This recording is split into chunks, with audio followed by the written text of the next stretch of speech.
ठीक है, धुंधला है। देखिए ट्रांसपोर्ट इन प्लांट्स, अगर आप एनिमल्स को देखते हैं, वो भी खास तौर से जितने भी वेल डेवलप्ड एनिमल्स हैं, हायर एनिमल्स हैं, जैसे फाइलम कॉर्डेटा में ह्यूमन बीइंग्स को देख लें, तो जो ट्रांसपोर्टेशन है उसके लिए एक तो ईसीएफ माने एक्स्ट्रा सेलुलर फ्लूइड यूज होता है, इसके अलावा ब्लड यूज होता है और लिम्फ यूज होता है। तो circulatory system, lymphatic system, blood circulatory system, extracellular fluid, these are the modes of transport in the animals, not in the plants. But in case of the plants, there is essentiality of the transportation as in the human beings. जैसे human beings में transport की जरूरत है, उसी तरह से plants में transport की जरूरत है। तो ट्रांसपोर्ट जो प्लांट्स में हो रहा है, तो ट्रांसपोर्ट अगर यहाँ पर रूट के थ्रू हो रहा है, तो वाटर जो मूवमेंट होता है, water move from the ground level up to the leaf या apical part, that is the unidirectional flow, as well as organic substance formed by the photosynthetic process moves in the multi directional. तो unidirectional भी हो सकता है, multi directional हो सकता है। Upward movement हो रहा है किसका, वाटर का, और फ्लोएम का क्या हो रहा है, not always the downward, in the various directions up to the storage organ. तो लीफ में फोटोसिंथेसिस हो रही है, उसके थ्रू जो फूड बन रहा है वो वेरियस डायरेक्शंस में मूव कर रहा है, स्टोरेज ऑर्गन तक जा रहा है। तो जो यहाँ पर ट्रांसपोर्टेशन है वो यूनिडायरेक्शनल भी हो सकता है, मल्टी डायरेक्शनल भी हो सकता है, और मेनली प्लांट्स के केस में जो ट्रांसपोर्टेशन हो रहा है वो via the diffusion, osmosis, as well as active transport,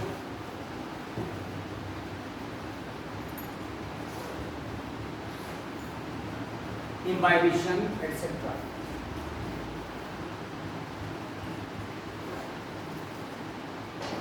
हम सेपरेट टॉपिक्स पढ़ते हैं, आज पढ़ेंगे पहले diffusion.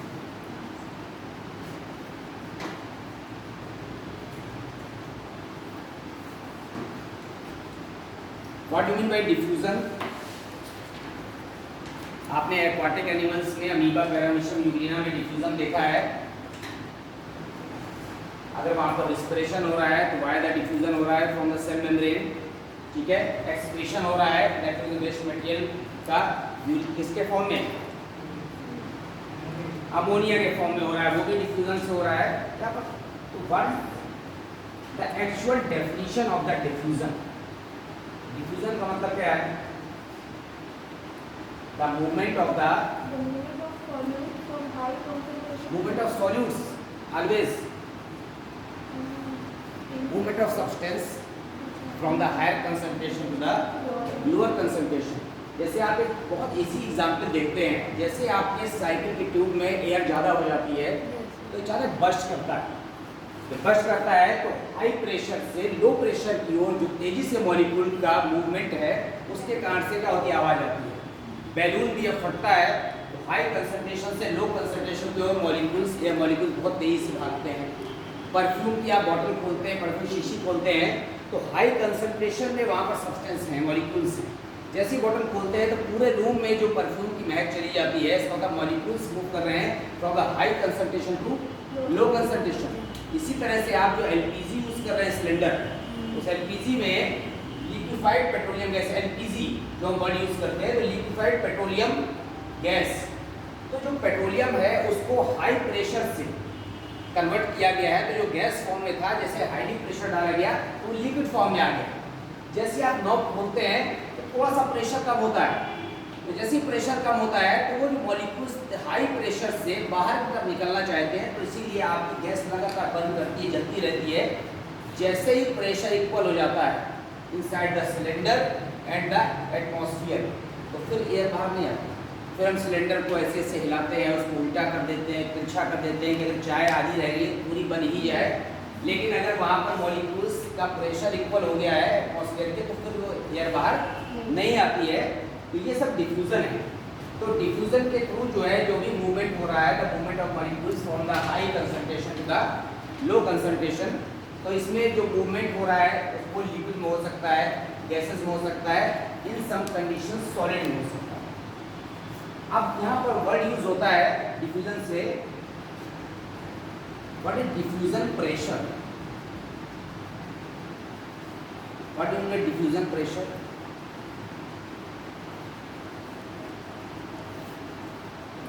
The pressure exerted by the molecules to move out from the high concentration to low concentration.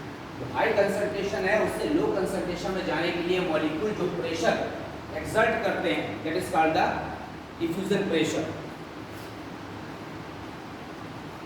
जितने भी हमारे प्लांट्स हैं, प्लांट्स में जो टिनी पोर्स होते हैं लीव्स में, क्या कहते हैं उसे? स्टोमेटा कहते हैं। जो गैसियस एक्सचेंज होता है स्टोमेटा में वो किसके थ्रू होता है? डिफ्यूजन के थ्रू होता है। क्योंकि एटमॉस्फेयर में हमारे नेचुरली कौन सी जो है गैस है? 21% नाइट्रोजन है, ठीक है, 0.03% क्या है? CO2 है। तो जो डिफ्यूजन हो रहा है, तो डिफ्यूजन यहाँ पर स्टोमेटा में these are the tiny pores, the via the diffusion the gaseous exchange takes place in the plants। तो क्या होगा? यहाँ पर जो एटमॉस्फेयर से हाई कंसंट्रेशन से गैसेस कहाँ आएंगी? लो कंसंट्रेशन की ओर। और जिन गैसों का कंसंट्रेशन यहाँ पर हाई होगा वो यहाँ से कहाँ जाएंगे? बाहर जाएंगे। अब ये डिपेंड करता है कि जैसे प्लांट्स हम कहते हैं ना कि जो रिस्पिरेशन में क्या होता है कि हम जो है O2 ब्रीथ करते हैं, इनहेल करते हैं और CO2 बाहर निकालते हैं, एक्सहेल करते हैं। प्लांट्स के केस में लोग सोचते हैं कि वो केवल फोटोसिंथेसिस करते हैं, ऐसा नहीं है। प्लांट्स फोटोसिंथेसिस भी करते हैं, रिस्पिरेशन भी करते हैं। At the day time a lot of photosynthesis takes place। जब डे टाइम में बहुत ज़्यादा फोटोसिंथेसिस होगी तो जो फोटोसिंथेसिस में आपको पता है कि CO2 और H2O वो सनलाइट की प्रेजेंस में और क्लोरोफिल की प्रेजेंस में क्या होते हैं? यहाँ पर कार्बोहाइड्रेट प्लस ऑक्सीजन, ये ऑक्सीजन बनेगी। This oxygen is utilized by the plants in the respiration process या इनहेलेशन प्रोसेस। ये जो O2 रिलीज हो रही है फोटोसिंथेसिस में, यही O2 प्लांट अपने रेस्पिरेशन में इनहेल कर ले रहे हैं। तो इनहेल वर्ड चूंकि एनिमल की यूज होता है तो रेस्पिरेशन में यूज कर ले रहे हैं। अब नाइट में क्या होगा? There is no photosynthesis due to absence of the sunlight. Night में फोटोसिंथेसिस नहीं हो रही है, तो यहाँ पर जो O2 का लिबरेशन हो रहा है, liberation of O2 not express. अब O2 नहीं रिलीज हो, ठीक है। अब फोटोसिंथेसिस नहीं हो रही तो O2 रिलीज नहीं हो रही। अब जब O2 रिलीज नहीं हो रही है तो हम अगर नाइट में प्लांट के नीचे लेट जाते हैं, पौधों के नीचे, तो कहते हैं रात नहीं लेटना चाहिए। क्यों लेटना चाहिए? क्योंकि रात में वो O2 लिबरेट नहीं करते हैं, ऑक्सीजन नहीं रिलीज करते हैं। जब ऑक्सीजन रिलीज नहीं करेंगे तो हमको ब्रीथिंग के लिए ऑक्सीजन नहीं मिलेगी।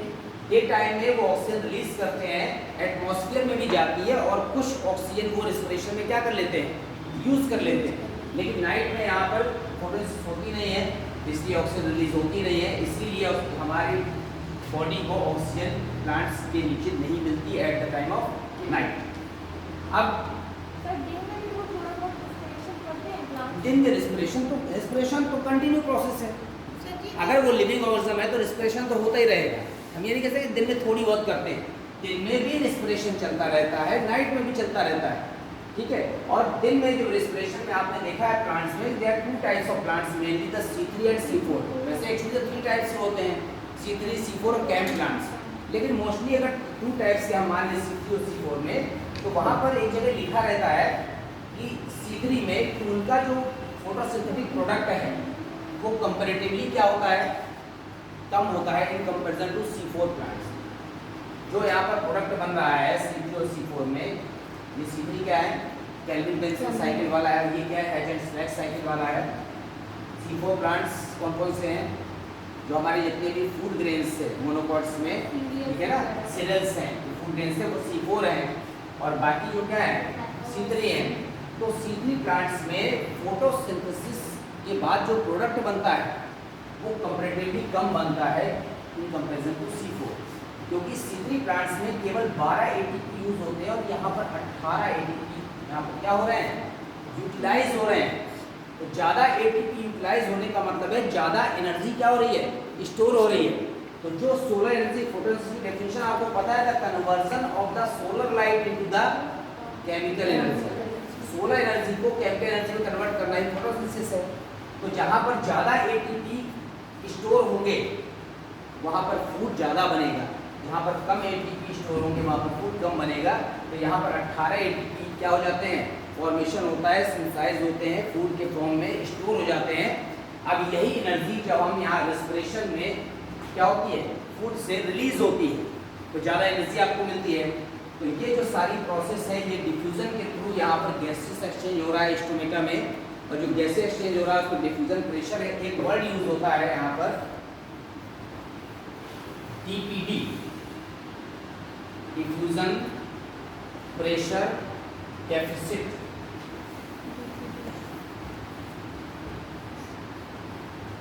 बताइए क्या होता है DPD, diffusion pressure deficit? Sir जी ये बता रहे हैं। बताइए, बहुत सिंपल सी डेफिनेशन है, मैं आपको दिखा दे रहा हूँ डीपीडी की। आप बताओ, आप बताओ। अधिक न्यूनता या दाब के कारण सर जी ये किस कारण से बेटा? अधिक न्यूनता या दाब, अधिक न्यूनता किस चीज़? मतलब कि बताइए, अच्छा बता रहे हैं। ओमेसिस के ओमेसिस के अभी बेटा एक्सप्लेन नहीं कर पाया ठीक से। ओमेसिस तो मैंने नहीं सुना। ऑस्मोसिस के, हाँ ऑस्मोसिस के परसरण की क्रिया में होता है। ऑस्मोसिस को ये परासरण कहते हैं। हाँ वो सर जी भूल रहा है। कोई बात नहीं, आप लिखिए डीपीडी की डेफिनेशन लिख लीजिए। तो सबसे पहले तो आपको डिफ्यूजन प्रेशर पता होना चाहिए। क्या था diffusion pressure? The pressure exerted by the molecules है ना, from the higher concentration to the lower concentration. जो डिफ्यूजन प्रेशर होता है वो प्योर वाटर का, वो मैक्सिमम है। तो डिफ्यूजन प्रेशर प्योर वाटर का, why? Because in the pure water there is no solute, only the water molecules. तो जो प्योर वाटर है उसमें बिल्कुल भी जो मिनरल्स नहीं है, उसका डिफ्यूजन प्रेशर मैक्सिमम होगा।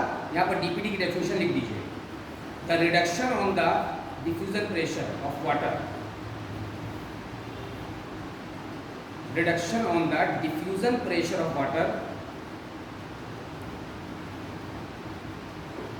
over pure water.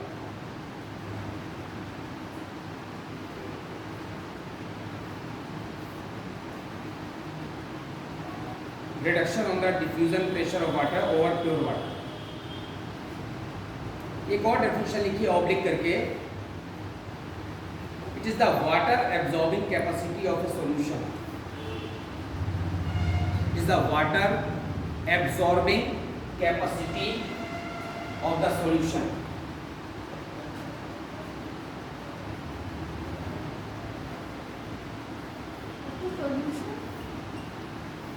Also called the suction pressure. वो लास्ट में क्या था? Water absorbing capacity of the solution. Yes, water absorbing capacity of the solution, also called as suction pressure. अब आप सोचेंगे सॉल्यूशन वर्ड क्यों use हुआ है, ये पूछ रहे थे ना। देखिए जो diffusion pressure is maximum for the pure water. अगर प्योर वाटर है तो डिफ्यूजन, प्योर वाटर का मतलब है केवल यहाँ पर कौन से मॉलिक्यूल्स है, सॉल्वेंट मॉलिक्यूल्स है। तो सॉल्यूशन और सॉल्वेंट में एक अंतर आप समझिए, एक होता है सॉल्यूट, जिस सब्सटेंस को डिसॉल्व किया जाता है वो सॉल्यूट है, जिसमें डिसॉल्व करते हैं वो सॉल्वेंट है, विलायक, विलेय, और दोनों के मिलने के बाद जो बनता है that is called the solution, विलयन। तो डीपीडी, डिफ्यूजन प्रेशर डेफिसिट, जब प्योर वाटर का मतलब प्योर सॉल्वेंट का, नहीं वाटर, प्योर सॉल्वेंट का जो डीपी होता है, डिफ्यूजन प्रेशर, वो मैक्सिमम होता है। अब वर्ड यूज हुआ है डिफ्यूजन प्रेशर डेफिसिट। डेफिसिट माने कमी। तो डिफ्यूजन प्रेशर में कमी तब आएगी जब सॉल्वेंट में कुछ सॉल्यूट मॉलिक्यूल्स मिक्स हो जाएंगे। जब सॉल्यूट मिलेंगे तभी क्या बना, सॉल्यूशन बना। आप देख लीजिए यहाँ पर जैसे ही सॉल्वेंट में हमने सॉल्यूट घोल दिया तो ये सॉल्यूशन बन गया। अभी भी एक जगह पर केवल प्योर वाटर है, ठीक है, केवल प्योर वाटर। तो प्योर वाटर है इसका मतलब it is the purely hypotonic. Hypotonic word वैसे सॉल्यूशन भी यूज होता है, लेकिन हाइपो का मतलब है ये जो वाटर का जो डिफ्यूजन होगा मॉलिक्यूल्स का बहुत तेजी से हो रहा है, क्योंकि यहाँ पर सॉल्यूट नहीं। जैसे ये सॉल्यूशन में कन्वर्ट हुआ है, इसमें सॉल्यूट भी क्या हो गए, डिसॉल्व हो गए हैं, तब ये सॉल्यूशन बना है, तब इसकी जो डिफ्यूजन है वो कैपेसिटी कम हो जाएगी। डिफ्यूजन कैपेसिटी, जैसे मान लीजिए कैसे आप ऑस्मोसिस में आते हैं तो एक जगह यहाँ पर बीकर है, यहाँ पर सेमी परमेबल मेम्ब्रेन है, यहाँ पर प्योर वाटर और यहाँ पर क्या है, सॉल्यूशन है। तो आपको पता है water will move from the low solute concentration, low concentration नहीं, water will move from the low solute concentration to the high solute concentration in the presence of semi permeable membrane. ये किसके लिए था, ऑस्मोसिस के लिए। तो जैसे यहाँ पर ये सॉल्यूशन बदल जाएगा, इसका मतलब है कि इसमें सॉल्यूट भी डिसॉल्व हो गए हैं, तो निश्चित है कि इसका डिफ्यूजन का जो प्रेशर है वो कंपैरेटिवली प्योर वाटर के कम हो जाएगा। So it is called the DPD, also called the suction pressure, also called the diffusion pressure deficit. इसका मतलब है कौन सी कैपेसिटी है, लिखा है आपने, कौन सी कैपेसिटी है, लिख के रख लिया, वाटर एब्जॉर्बिंग कैपेसिटी। तो जैसे इसमें यहाँ पर सॉल्यूशन होगा, इसका मतलब है कि वाटर एब्जॉर्बिंग कैपेसिटी बढ़ गई है। क्यों बढ़ गई है कि अगर यहाँ पर लो सॉल्यूट कंसंट्रेशन से हाई सॉल्यूट कंसंट्रेशन की ओर जाते हैं इन द ऑस्मोसिस, उसी प्रकार से अगर केवल प्योर वाटर के मॉलिक्यूल्स होंगे तो बहुत तेजी से क्या होंगे, डिफ्यूज होंगे। जैसे ही उसमें सॉल्यूट में जाएगा तो वो सॉल्यूशन में बदल जाएगा, तो उसका जो डिफ्यूजन का जो प्रेशर है वो कम हो जाएगा, उतनी तेजी से डिफ्यूज नहीं हो पाएंगे, क्योंकि यहाँ पर जो प्योर वाटर के मॉलिक्यूल्स होते हैं, प्योर सॉल्वेंट होता है, उसका डिफ्यूजन प्रेशर क्या होता है, मैक्सिमम होता है। तो सॉल्यूट के मिलने से उसके डिफ्यूजन में जो भी कमी आएगी प्रेशर में, that is called the DPD. अब ये जो डीपीडी होता है, diffusion pressure deficit equal to OP minus WP. OP क्या है, ऑस्मोटिक प्रेशर, बाद में इसको एक्सप्लेन करेंगे तो ऑस्मोटिक पोटेंशियल में आ जाएंगे। Osmotic pressure minus wall pressure, ये एक सेल, ठीक है। अब जो सेल है, चूंकि ऑस्मोसिस में जो है अगर सेमी परमेबल मेम्ब्रेन लगी हुई है, अगर यहाँ पर सेमी परमेबल मेम्ब्रेन की हम बात ना करें तो जो डीपीडी है, तो अगर इसके अंदर क्या बन गया है, सॉल्यूशन बन गया है, तो जो भी मॉलिक्यूल्स इंटर करेंगे, इंटर करने पर जो प्रेशर अप्लाई करेंगे, समझ रहे ना, that's called the osmotic pressure. और जो वॉल प्रेशर है, ये सेल की जो वॉल है, सेल वॉल, वो इसके अपोजिट प्रेशर अप्लाई करेगी, that is called the wall pressure.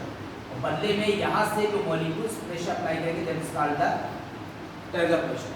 तो टर्गर प्रेशर क्या है, सेल के अंदर यहाँ पर जो लिक्विड इस पे वॉल पे प्रेशर डाल रहा है वो टीपी है, और यहाँ पर इसके जस्ट अगेंस्ट जो प्रेशर पड़ रहा है वो क्या है, वॉल प्रेशर। तो जो हमारा डीपीडी है, diffusion pressure deficit equal to OP minus WP. अब ये जो डब्ल्यूपी होता है, वॉल प्रेशर, ये टर्गर प्रेशर के इक्वल होता है। किस कंडीशन में, in the fully turgid condition. Turgid माने दो वर्ड यूज होते हैं, टर्जिड और फ्लैसिड। अगर कोई सेल पूरी फूली है तो क्या है वो, टर्जिड। टर्जिड को डीप्लाज्मोलाइज्ड भी कहते हैं। और अगर सेल पिचकी हुई है तो उसे क्या कहते हैं, फ्लैसिड कहते हैं।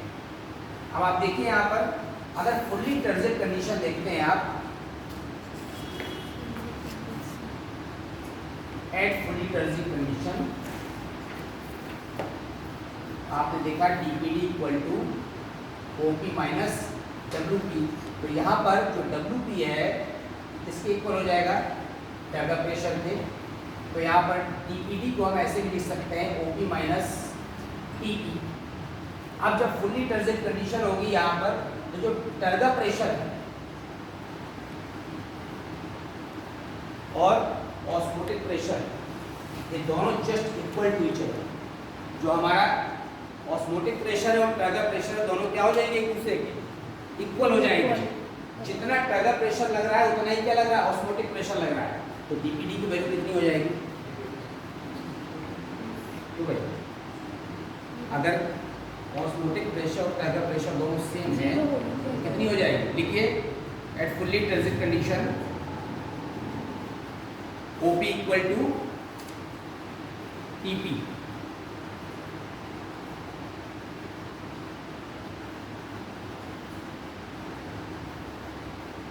डिवीजन चे फॉर्मूला डीपीडी इक्वल टू 0। और अगर प्लाज्मोलाइज्ड कंडीशन हो, पिचकी हुई, प्लाज्मोलाइज्ड कंडीशन पिचकी हुई, तो कौन सा प्रेशर नहीं होगा? टैगर प्रेशर नहीं होगा। टैगर प्रेशर जो सेल के अंदर से प्रेशर पड़ रहा है तो टैगर प्रेशर है, बदले में जो रिवर्स कंडीशन में आ रहा है वो वॉल प्रेशर है। आप लिखिए एट प्लाज्मोलाइज्ड कंडीशन। प्लाज्मोलाइज्ड माने पिचकी हुई, at plasmolysed condition turgor pressure is 0।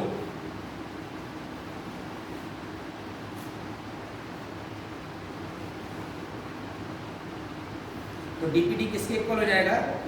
OP को।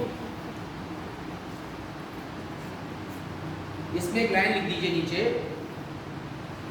DPD is not directly proportional to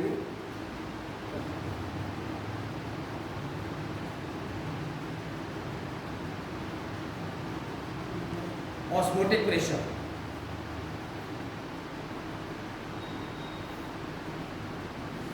But depends on the OP and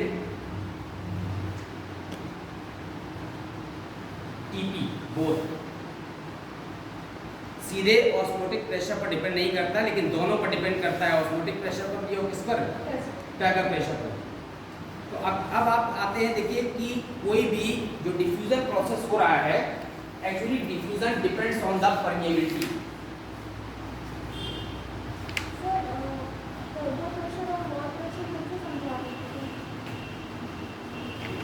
cell है, वॉल का मतलब है जो सेल की वॉल होती है, वो वॉल जो प्रेशर अप्लाई करती है इन द इसमें सॉल्वेंट या solution, this is called the W। इसके अगेंस्ट सॉल्वेंट जो होता है वो जो प्रेशर अप्लाई करता है on the wall of the cell due to the turgidity, turgidity माने फूले होने का, बहुत ज्यादा वाटर की intake content is called the TP। और ऑस्मोटिक प्रेशर क्या है? OP, the pressure which prevents the entry of the liquid in the cell. किसी भी सेल में जो लिक्विड की जो एंट्री को रोक रहा है कि और ज्यादा एंट्री ना हो पाए, that is called the osmotic pressure. तो OP जो होता है वो लगातार क्या करता है? लिक्विड की एंट्री को रोकता है। TP क्या करता है? सेल की वॉल पर लगातार प्रेशर डालता है। जो WP होता है वो रिवर्स प्रेशर डालता है TP को क्या करने के लिए? मेंटेन करने के लिए। तो जो फुल्ली टर्जिड कंडीशन थी, तो WP is equal to TP। जितना यहाँ पर टर्गर प्रेशर लग रहा था उतना ही वॉल प्रेशर, जिसे कहते हैं क्रिया प्रतिक्रिया का नियम, तो उतना ही लग रहा है। अगर प्लाज्मोलाइज्ड कंडीशन है तो टर्गर प्रेशर 0 हो जाएगा। यहाँ से जो प्रेशर पड़ रहा है, प्लाज्मोलाइज्ड पिचकी हुई है तो उसके अंदर कोई प्रेशर ही नहीं है, तो टैगर प्रेशर 0 हो गया। तो डीपीडी डायरेक्ट किसके इक्वल हो गया? ओपी। तो ये वैल्यू क्या हो गई? 0 हो गई। अब आप सोचें कि डीपीडी इक्वल टू ओपी तो केवल ऑस्मोटिक प्रेशर पर डिपेंड करता है? नहीं, जो डीपीडी है it not directly depends on the OP, but OP as well as TP दोनों पर डिपेंड करता है, क्योंकि ये जरूरी नहीं है कि ये केवल प्लाज्मोलाइज्ड कंडीशन के लिए है। नॉर्मली अगर देखा जाए तो diffusion pressure deficit depends on the osmotic pressure as well as turgor pressure. अगर फुल्ली टर्जिड नहीं है, हाफ टर्जिड है, तो भी दोनों प्रेशर होंगे। अगर फुल्ली प्लाज्मोलाइज्ड नहीं है, हाफ प्लाज्मोलाइज्ड, तो भी दोनों प्रेशर होंगे। अगर फुल्ली प्लाज्मोलाइज्ड है तो TP 0 हो गया, तब केवल ऑस्मोटिक प्रेशर पर डिपेंड करेगा as well as the concentration of the solution. Solution के कंसंट्रेशन पर डिपेंड करेगा और टर्गर प्रेशर पर डिपेंड करेगा और ऑस्मोटिक प्रेशर।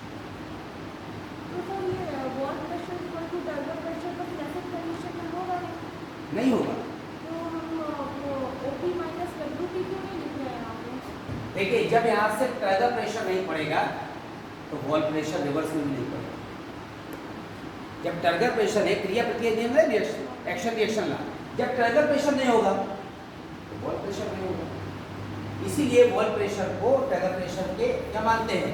सिनोनिम मानते हैं। कि वॉल प्रेशर लिख सकते हैं या लिख सकते हैं, TP लिख सकते हैं। अब डिपेंड करता है कि टर्जिड कंडीशन है कि फ्लैसिड, बस उसी में अंतर है। अगर टर्जिड है तो ये दोनों इक्वल है, और फ्लैसिड है तो ये वैल्यू 0, ये का मतलब है ये, या तो ये है या ये, दोनों 0 है, तो क्या किस पे रह जाएगा? ऑस्मोटिक प्रेशर पर रहेगा। ठीक। अब आते हैं परमिएबिलिटी। हमारा जो डिफ्यूजन प्रोसेस है वो परमिएबिलिटी पर डिपेंड कर रहा है। The movement of the molecules from the higher concentration to lower concentration also depends on the permeability. अब देखिए कैसे डिपेंड करता है। हमने जिन मेम्ब्रेन्स का अभी तक नाम सुना है, आप सोच रहे होंगे कि हम ऑस्मोसिस की बात कर रहे हैं। ऑस्मोसिस की बात नहीं कर रहे हैं। वहाँ पर लिखा रहता है the movement of the molecules from the low solute concentration to high solute concentration in the presence of semi permeable membrane। अगर हमारी ये सपोज करिए अमीबा है, तो अमीबा में भी सेल मेम्ब्रेन है, तो डिफ्यूजन हो रहा है तो भी तो मेम्ब्रेन के थ्रू हो रहा है, ठीक है। इसलिए जो मेम्ब्रेन की जो परमिएबिलिटी है उस पर डिफ्यूजन बहुत ज़्यादा वेरी करता है, डिपेंड करता है। अब परमिएबिलिटी के आधार पर हमारी जो मेम्ब्रेन होती है वो 4 टाइप्स की होती है। जैसे हो सकती है, एक होती है यहाँ पर फुल्ली परमिएबल। फुल्ली परमिएबल तो मतलब आपको समझ में आ रहा है। Second is the impermeable. अगर इस रूम में किसी की भी एंट्री फ्रीली होने लगे, ठीक है, छोटा सा एग्जांपल देखे तो फ्री परमिएबल, किसी की भी एंट्री को बैन कर दिया जाए, इम्परमिएबल। एक होता है सेमी परमिएबल। सेमी परमिएबल का मतलब है हम यहाँ पर एक छोटा सा गेट लगा दें जिससे होकर के कुछ ही लोग इंटर कर पाए, समझ रहे हैं। निश्चित है कि जो बहुत हैवी लोग होंगे वो रुक जाएंगे छोटे गेट से। तो ये act as the semi permeable as well as the fourth membrane is the differential permeable. Differential permeable, this is the most important type of membrane, differential permeable. देखिए बिल्कुल इजी डिफरेंस है। फुल्ली परमिएबल का मतलब है जो हमारी membrane है, either in the form of the cell wall, either in the form of cell membrane, that is fully permeable for the solute as well as solvent. Solute भी easily क्या हो रहा है, पास हो रहा है सॉल्यूट में जिसको डिसॉल्व किया जाता है, और सॉल्वेंट भी इजीली पास हो रहा है। किसी की एंट्री पर कोई बैन नहीं है, चाहे सेल वॉल के अंदर सेलुलोज या सॉल्यूट मॉलिक्यूल आ जाए, चाहे उससे बाहर निकल जाए। तो जो प्लांट में जो सेल वॉल जो होती है, cellulosic cell wall of plants is fully permeable. इसीलिए सेल वॉल तो कैरेक्टरिस्टिक फीचर होता ही है, लेकिन इंपॉर्टेंट फीचर जिसको माना गया है सेल मेम्ब्रेन को, आप जब बुक्स में पढ़ते हैं तो उसमें स्पेशली सेल मेम्ब्रेन का स्ट्रक्चर डिस्क्राइब होता है, क्योंकि हमारी जो सेल वॉल है वो तो क्या है, फुल्ली परमिएबल हो गई। हम आते हैं impermeable. It is not permeable for the solute as well as solvent. ना सॉल्यूट के लिए ना सॉल्वेंट के लिए, दोनों के लिए क्या हो जाएगी यहाँ पर नॉट परमिएबल। ना सॉल्यूट मॉलिक्यूल आसानी से यहाँ से वहाँ जा रहे हैं, ना ही सॉल्वेंट को भी नहीं जाएंगे। अब आप बताइए इसका एग्जाम्पल क्या है। लिविंग में बताना है, पॉलीथिन नहीं बताना है कि पॉलीथिन से कोई चीज निकल नहीं पा रही। तो हमारी जो लिग्निफाइड सेल वॉल होगी, सेल वॉल में जब लिग्निन डिपॉजिट हो जाता है उसे कहते हैं लिग्निफाइड सेल वॉल। तो जो लिग्निफाइड सेल वॉल है दैट इज इम्परमिएबल, ठीक, कोई भी मटेरियल उससे आसानी से पार नहीं हो रहा, ना कि सॉल्यूट ना ही सॉल्वेंट। ये तो आपने नाम सुना होगा।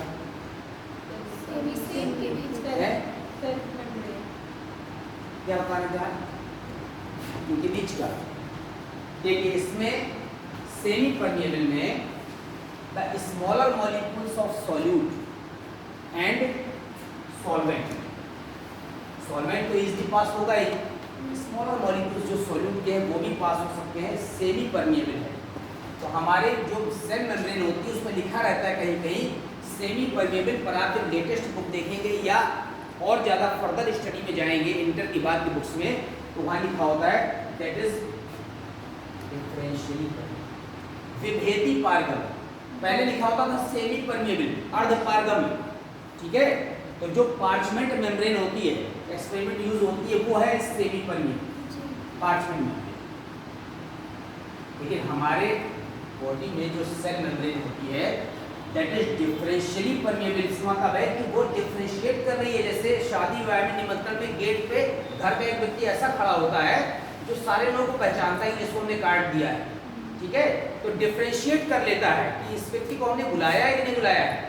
डिफरेंशियली परमिएबल, इसमें जो यूजफुल मटेरियल्स हैं, सॉल्वेंट तो सब क्रॉस करेंगे ही, जो यूजफुल मटेरियल्स हैं सॉल्यूट के वो भी इजीली पास हो जाते हैं, लेकिन जो अनयूज्ड मटेरियल्स हैं, अनयूजफुल मटेरियल्स हैं, वो इससे पास नहीं हो सकते। दिस द डिफरेंशियली परमिएबल, ये है एक्चुअली द सेल मेम्ब्रेन। जो सेल मेम्ब्रेन है described by the Singer Nicolson, fluid mosaic model में देखा था ना, पढ़ा है फ्लूइड मोज़ेक मॉडल? नहीं, पार्शियली भी नहीं कह सकते हैं, क्योंकि पार्शियली वर्ड भी सेमी की तरह लगता है। सबसे अच्छा वर्ड है डिफरेंशियली परमिएबल, ठीक है। तो डिफरेंशियली परमिएबल में ये सेलेक्ट करता है कि कौन सा मटेरियल हमारी मेम्ब्रेन से क्रॉस होगा और कौन सा मेम्ब्रेन से क्रॉस नहीं होगा। तो fully permeable, easily movement of the solute and solvent, always impermeable, not permeable for the solute as well as solvent, semi permeable में partial membrane है, it is permeable for some materials, and the differentially permeable, it is permeable for the useful materials for the body and not permeable for the unused materials। तो जो lower solutes molecules हैं वो easily यहाँ पर dissolve होकर चले जाते हैं और हायर मॉलिक्यूल्स नहीं जाते डिफरेंशियल। तो परमिएबिलिटी के आधार पर भी डिपेंड होता है जो डिफ्यूजन प्रेशर होता है वो मेम्ब्रेन के आधार पर अगर हो रहा है तो मेम्ब्रेन 4 टाइप्स के, fully permeable, impermeable, semi permeable और डिफरेंशियल परमिएबल। डिफ्यूजन आपको पता है सॉलिड लिक्विड में इजीली दिखाई देता है, गैस और लिक्विड में, और सॉलिड में भी आपको दिखाई देता है कभी कभी। तो यहाँ पर जो डिफ्यूजन है, डिफ्यूजन प्रोसेस से जहाँ जहाँ भी ट्रांसपोर्ट हो रहा है वो डिफ्यूजन है। दूसरा जो ट्रांसपोर्ट का मीडियम है वो कौन सा है? ऑस्मोसिस।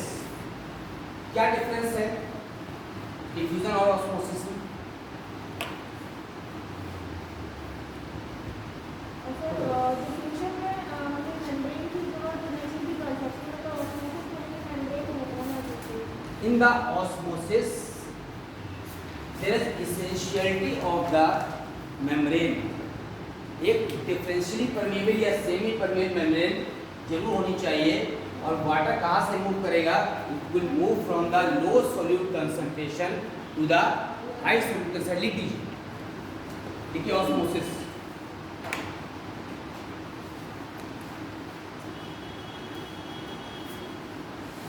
ऑस्मोसिस में लिखिए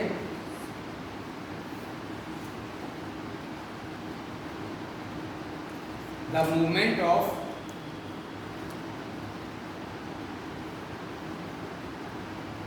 इसका मूवमेंट होगा ऑस्मोसिस में सॉल्यूट का, सॉल्वेंट का, द मूवमेंट ऑफ सॉल्वेंट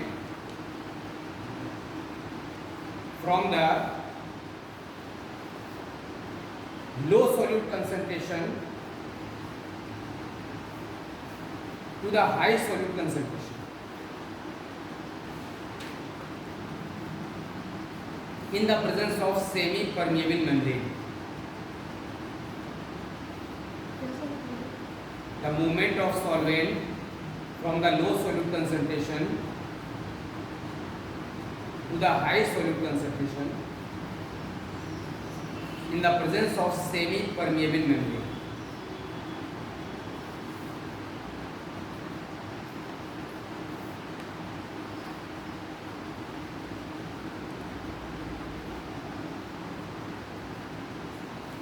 अब इसमें ऑस्मोसिस पढ़ाने से पहले एक टॉपिक छूट रहा है, उसको भी पहले करेंगे, फैसिलिटेटेड डिफ्यूजन। ठीक है, डिफ्यूजन में एक पार्ट और है,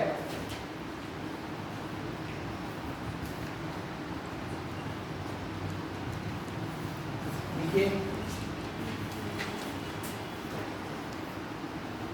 फैसिलिटेटेड डिफ्यूजन।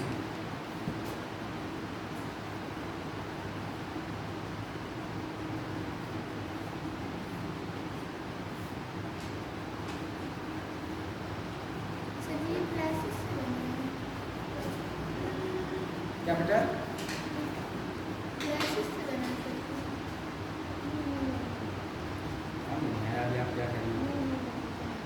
आप लिखिए बेटा, डेफिनेशन लिख दीजिए। देखिए the rate of diffusion depends on the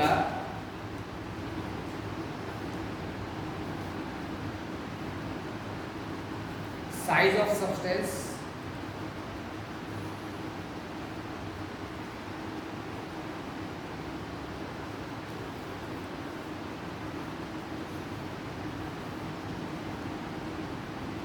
it means the lower sized substance diffuse faster. It means lower sized SIZED substance diffuse faster.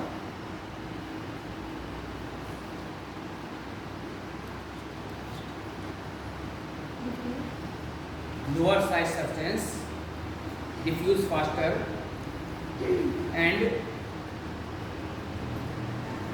which have hydrophilic nature. Hydrophilic मतलब है water attracting. Hydrophilic nature, they diffuse easily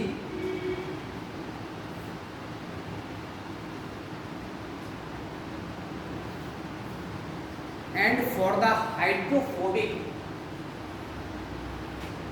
for the hydrophobic substance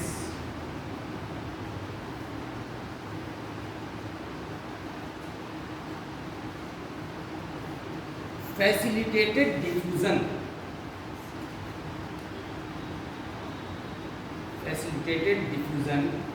takes place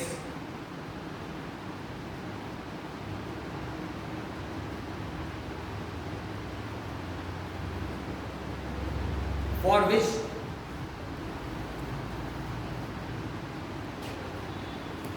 protein molecules are essential.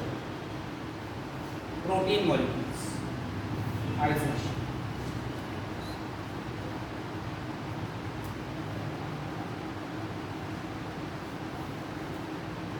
अगर hydrophilic nature के substance हैं तो वो easily move कर जाते हैं. अगर वो हाइड्रोफोबिक नेचर के तो वो इजीली मूव नहीं कर पाते हैं. उस मॉलिक्यूल्स को मूव कराने के लिए विदाउट एक्सपेंडिचर ऑफ एनर्जी, अभी एनर्जी का कहीं यूज नहीं हो रहा है, रिएक्टिव ट्रांसपोर्ट हो जाएगा.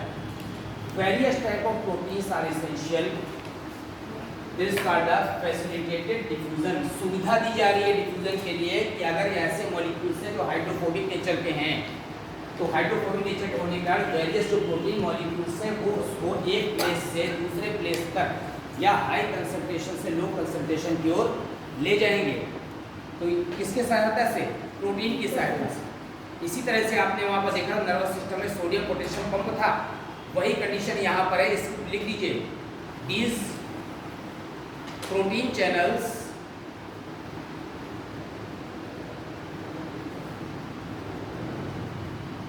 present on the membrane also called the porins.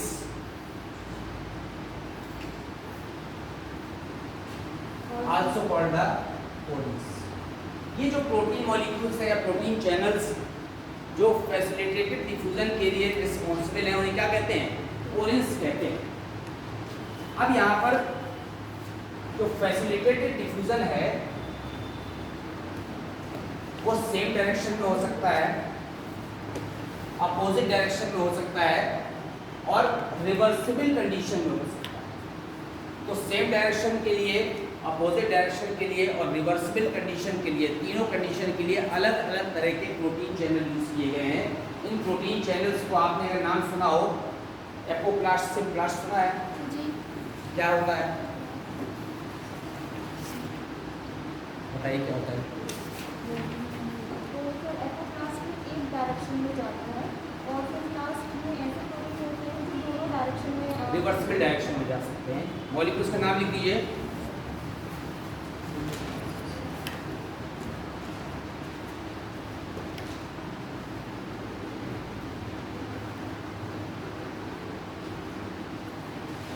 देखिए, some of the transport proteins are carrier proteins.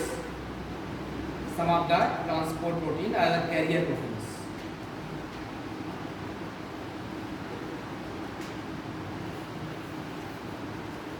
Who permit the facilitated diffusion.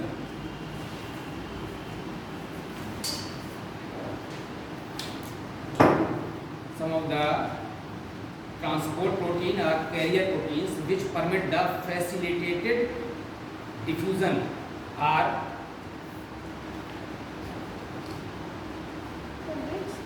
which permit the facilitated diffusion.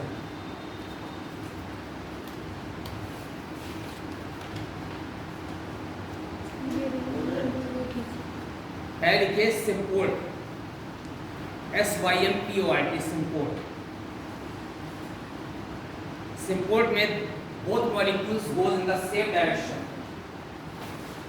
ऐसा बना दीजिए। अगर दोनों मॉलिक्यूल्स सेम डायरेक्शन में जा रहे हैं that is called the symport.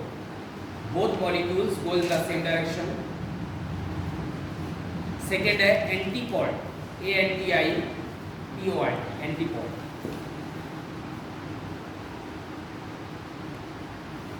Both molecules cross the membrane in opposite direction.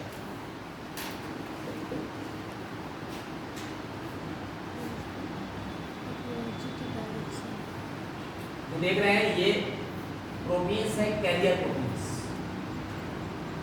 कहाँ प्रेजेंट है ये? सेल मेम्ब्रेन में प्रेजेंट है। अगर दोनों मॉलिक्यूल एक डायरेक्शन में जा रहे हैं तो इट्स कॉल्ड द सिम्पोर्ट। अगर दोनों मॉलिक्यूल अपोजिट डायरेक्शन में जा रहे हैं उसे क्या कहेंगे?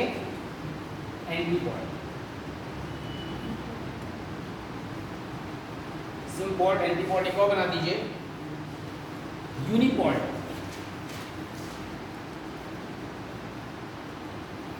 Molecule move through membrane independent to other.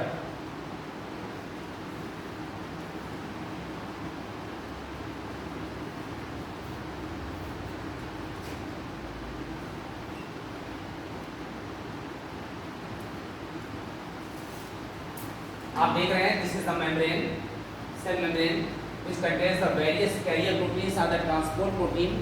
These protein channels are also called the porins. In Symbiote condition both molecules go in the same direction. ठीक है, जरूरी नहीं कि लेफ्ट टू राइट किसी डायरेक्शन जा सकते हैं। एंटीपोड में एक मॉलिक्यूल फॉरवर्ड एक रिवर्स, और यूनिपोड में केवल one molecule transfers independent of the other molecule. तो तीन कंडीशन है सिम्पोर्ट, एंटीपोड और यूनिपोड। तीनों तरह से फैसिलिटेटेड डिफ्यूजन होता है वाया द कैरियर और transport protein which are present on the cell membrane and these are also called the porins which is called the facilitated diffusion. बना दीजिए इसको। सर जो न्यूरॉन में सोडियम पोटेशियम पंप है वो यूनिफॉर्म में आएंगे? क्या बेटा? जो न्यूरॉन में सोडियम पोटेशियम पंप है वो यूनिफॉर्म कोई यूनिपोड में दूसरे मॉलिक्यूल से इंडिपेंडेंट है, ठीक है। और इसमें अगर दोनों मॉलिक्यूल्स एक साथ कैरी कर रहे जाएगा कैरियर प्रोटीन से या ट्रांसपोर्ट प्रोटीन से। तो अभी आपने देखा था एक था डिफ्यूजन, एक था फैसिलिटेटेड डिफ्यूजन। अगर वो हाइड्रोफोबिक नेचर के मॉलिक्यूल हैं तो इजीली डिफ्यूज नहीं हो पाते हैं। डिफ्यूजन की डेफिनेशन सेम रहेगी from the higher concentration to lower concentration, लेकिन अगर वो हाइड्रोफोबिक नेचर के हैं मींस वाटर रिपेलिंग सब्सटेंस हैं तो इसके लिए special carrier protein cell membrane में होती है जो उसके डिफ्यूजन के लिए क्या है रिस्पॉन्सिबल। अब डिपेंड करता है कि वो सिम्पोर्ट कंडीशन हो रहा है कि एंटीपोड हो रहा है कि यूनिपोड। अब आपका फैसिलिटेटेड डिफ्यूजन के बाद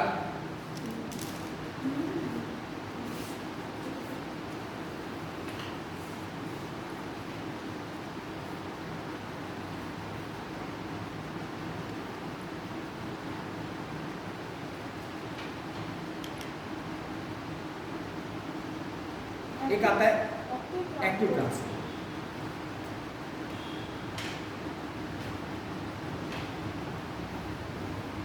नेक्स्ट हेडिंग लिखिए active transport.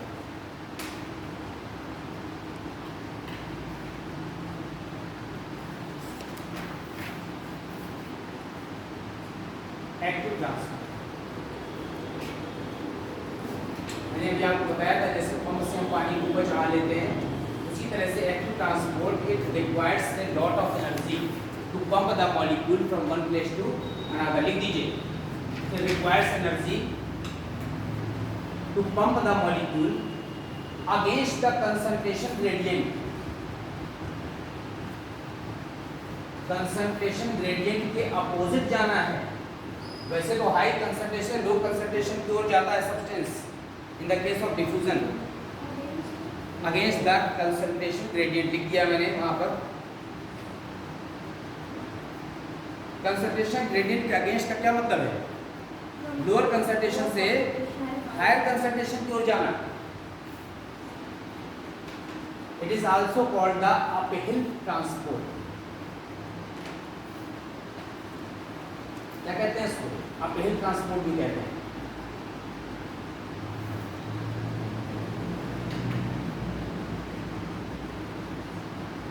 Also called the uphill transport. बहुत सारे ऐसे मिनरल्स हैं हमारे में, अभी हम ट्रांसपोर्टेशन मिनरल्स अलग से पढ़ेंगे। उन मिनरल्स का जो ट्रांसपोर्ट होता है अगेंस्ट द कंसंट्रेशन ग्रेडियंट, वो एक्टिव ट्रांसपोर्ट के थ्रू हो रहा है। अगर यहाँ पर ये हमारी रूट्स हैं और ये सॉल्यूशन है, सॉइल सॉल्यूशन, तो सॉइल सॉल्यूशन में अगर यहाँ पर क्या होता है, ये मोस्टली हाइपोटोनिक होता है in comparison to root hairs. तो रूट हेयर्स में यहाँ पर सॉल्यूट का कंसंट्रेशन कंपैरेटिवली ज़्यादा होता है इन द सॉइल सॉल्यूशन। तो निश्चित है water will move from the low solute concentration to the high solute concentration. कभी कभी क्या करते हैं, बहुत ज़्यादा मात्रा में फर्टिलाइजर डाल देते हैं। जैसे कोई नया नया पौधा लगाते हैं, नया स्टॉक होता है, छोटा सा गमले में लगाया है, तो हर 2-4 दिन में उसमें हम लोग फर्टिलाइजर डाल देते हैं। तो ज़्यादा फर्टिलाइजर डाल देंगे तो वो सोल्यूशन हाइपरटोनिक हो जाएगा। अब जब हाइपरटोनिक हो जाएगा तो water will move from the low solute concentration to high solute. तो रूट हेयर से वाटर बाहर निकल आएगा, प्लांट सूख जाएगा। तो हम सोचेंगे कि हमने तो पानी रोज डाल रहे हैं, रोज खाद डाल रहे हैं, उससे फिर भी क्या हो गया, सूख गया है क्योंकि डिहाइड्रेशन हो गया, एक्स ऑस्मोसिस हो जाएगा। ये ऑस्मोसिस में पढ़ेंगे तो ये कंडीशन है।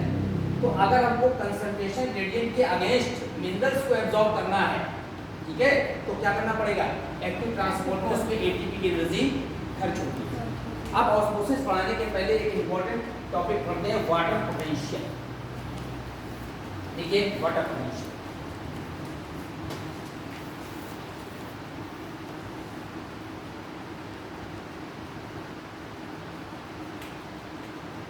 represented by the psi, ऐसे लिखते हैं इसको,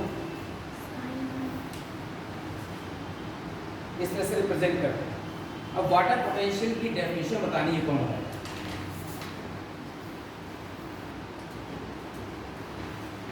तो भाई इंपॉर्टेंट वर्ड है वाटर पोटेंशियल, आपको बताना है क्या होता है। कौन एक्सप्लेन करेगा?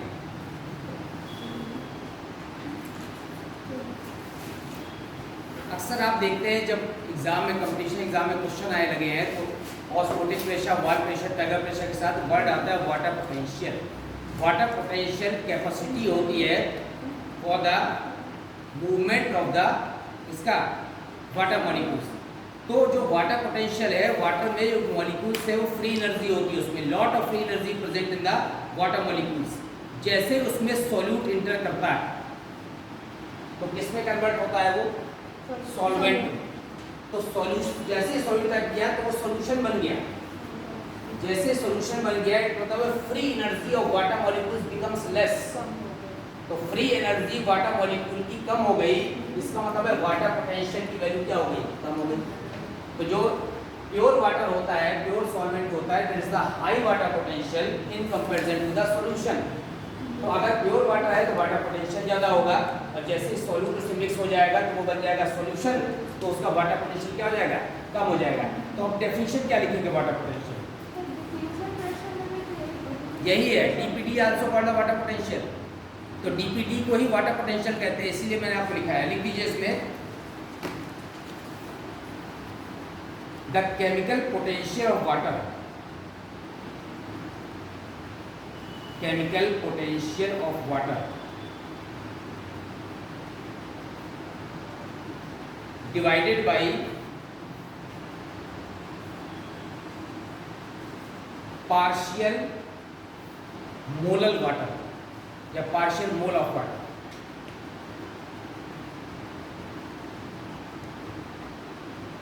और करके लिख दीजिए और इजी डेफिनेशन है, it is the measurement of free energy of water, it is the measurement of free energy of water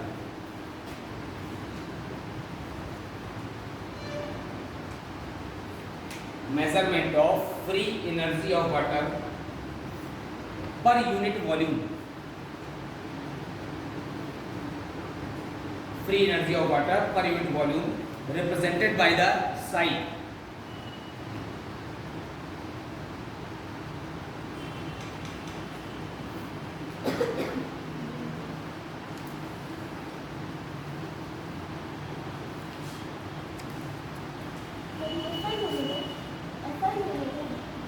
इसके बेटा देखिए, एक होती है एनर्जी की कैलोरी और एक होती है जूल। ये किस में रिप्रेजेंट किया गया है? जूल में। पर मीटर क्यूब वॉल्यूम हो गया आपका। अब यहाँ पर जो फ्री एनर्जी होती है प्योर वाटर में, वो मैक्सिमम होती है। लिखिए, the free energy of pure water molecules is maximum, the free energy of pure water molecules is maximum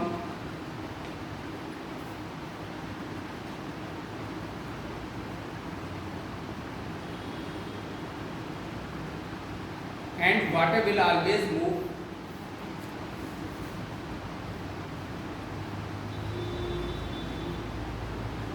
from the high water potential to low water potential.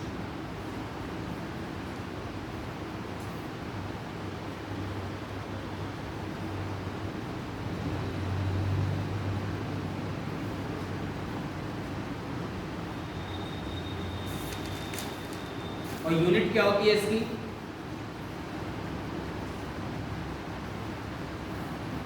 इस बार और pascal, pascal नाम सुना है? दाब के लिए यूज होता है। वाटर पोटेंशियल को बार या पास्कल में भी क्या करते हैं? नोट करते। लिख दीजिए, इस यूनिट इज बार और pascal.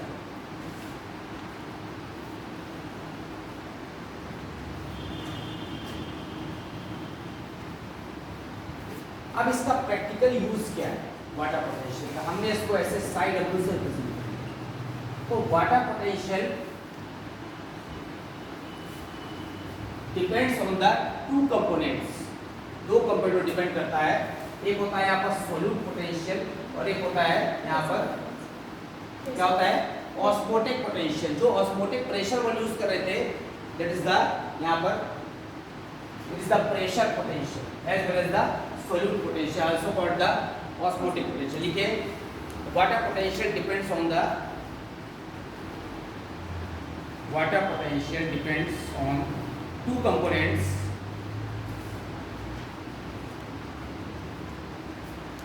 solute potential and pressure potential.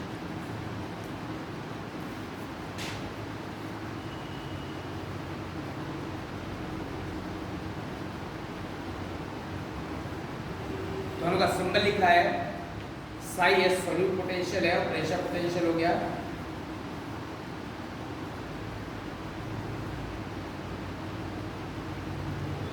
Solute potential को ऑब्लिक करके ऑस्मोटिक पोटेंशियल लिख दीजिए, ओपी, ऑस्मोटिक पोटेंशियल। इस मतलब में जो साई एस है solute potential, that is equal to osmotic potential. अब आपको बताना है कि सॉल्यूट पोटेंशियल क्या है।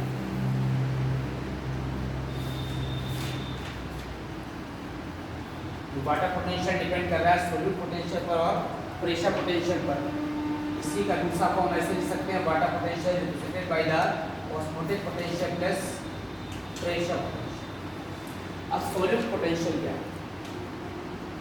देखिए, DPD is also called the water potential. जब भी आपने जो डीपीडी पढ़ा था, डिफ्यूजन प्रेशर डेफिसिट, उसको टेक्निकल टर्म्स में वाटर पोटेंशियल कहते हैं।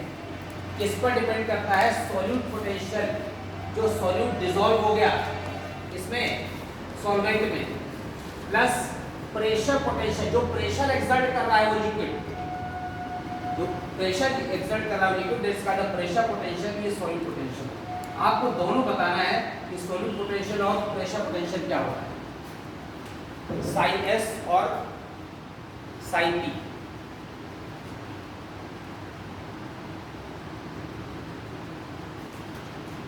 This is also called the osmotic potential. वहां पर आपने वर्ड यूज हुआ था ऑस्मोटिक प्रेशर। तो ऑस्मोटिक प्रेशर और ऑस्मोटिक पोटेंशियल दोनों सेम हैं, बट इन द क्या है अपोजिट साइड। ऑस्मोटिक प्रेशर को वहां पर पॉजिटिव में रिप्रेजेंट किया था, यहाँ पर इसको किस में रिप्रेजेंट करेंगे, नेगेटिव। तो ऑस्मोटिक पोटेंशियल या सोलिड पोटेंशियल होता क्या है, इतना बता रहा है। हिंदी में नाम पता है सॉल्यूट को क्या कहते हैं,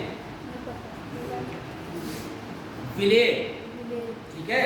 सॉल्वेंट को क्या कहते हैं, विलायक, और सॉल्यूशन को विलयन। तो सॉल्यूट पोटेंशियल माने विलेय विभव, जल विभव, विलेय विभव और ये दाब विभव। तो बहुत इजी है सॉल्यूट पोटेंशियल। सोचिए क्या होता है, सॉल्यूट पोटेंशियल जैसे ही सॉल्यूट डिसॉल्व करता है सॉल्वेंट में तो क्या बनता है, सॉल्यूशन। तो सॉल्यूशन बनता है तो उसका वाटर पोटेंशियल क्या हो जाता है, कम हो जाता है। तो हम क्या डेफिनेशन लिखेंगे सॉल्यूट पोटेंशियल की, लिखिए